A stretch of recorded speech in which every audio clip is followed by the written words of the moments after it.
April 8 of 1945. The war in Europe would end in 1 month.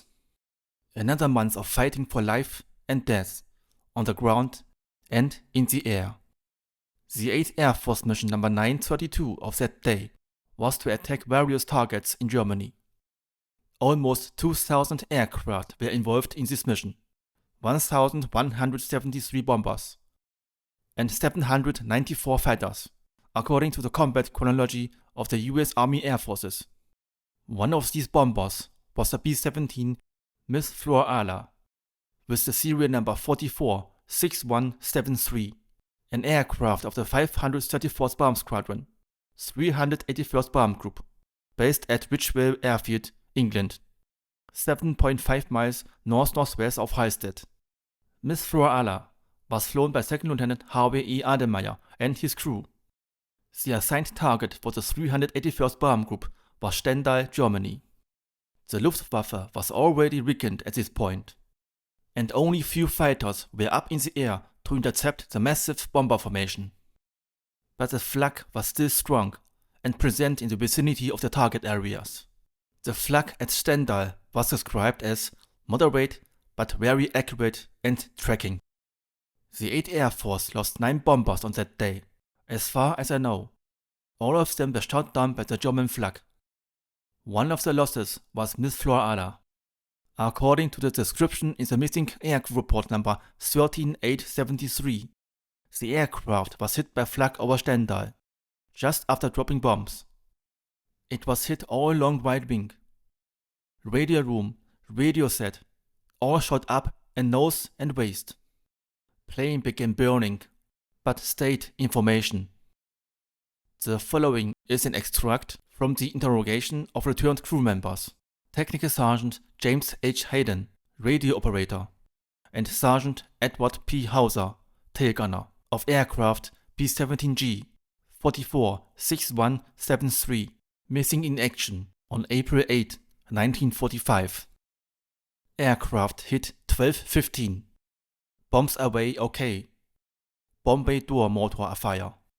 Togglier hit by Flak in right arm, an arm almost torn off. Navigator was taking care of Togglier and went off interphone. Co-pilot and engineer went up to nose, help Navigator. Co-pilot tried to fix bomb bay motor and then tried to crank doors up, but was unsuccessful. Eventually, fire went out and doors only closed halfway. Waist gunner called and said he had a fire in radio room. Radio operator found he had a fire in carpet set area to right wing. Smoke got worse, so pilot dived ship to put fire out, but this was unsuccessful and we broke formation when diving. At 10,000 feet straightened out. Tail gunner left tail and went up to waist. Radio operator also went to waist.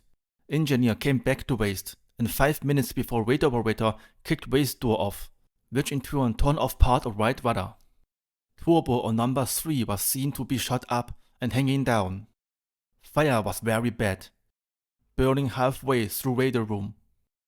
Tail gunner asked waist gunner and engineer if they would jump, and they said no. Tail gunner asked radio man, and about then a number 3 gas leak caused ship to explode, blowing right wing off, and tail gunner landed on his face by door and bailed out from there. Radio operator was pulled out through door by slipstream, and he saw engineer making an effort to get out, but did not make it. Waist gunner was flat on back, probably unconscious.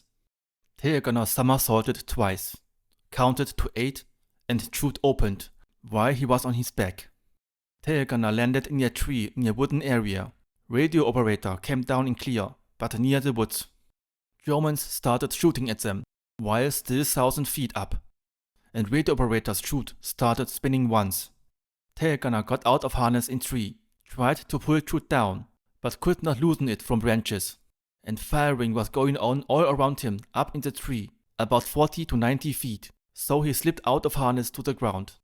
He took off flying boots and heated boots, put on GI shoes and started looking for radio operator, who he saw was dead from smoke and explosion, but after 50 yards contacted him, coming over a hill about 1:30, This landing area made slightly south of Wake, east of Göttingen, and to our knowledge, we were the only two of the crew to get out.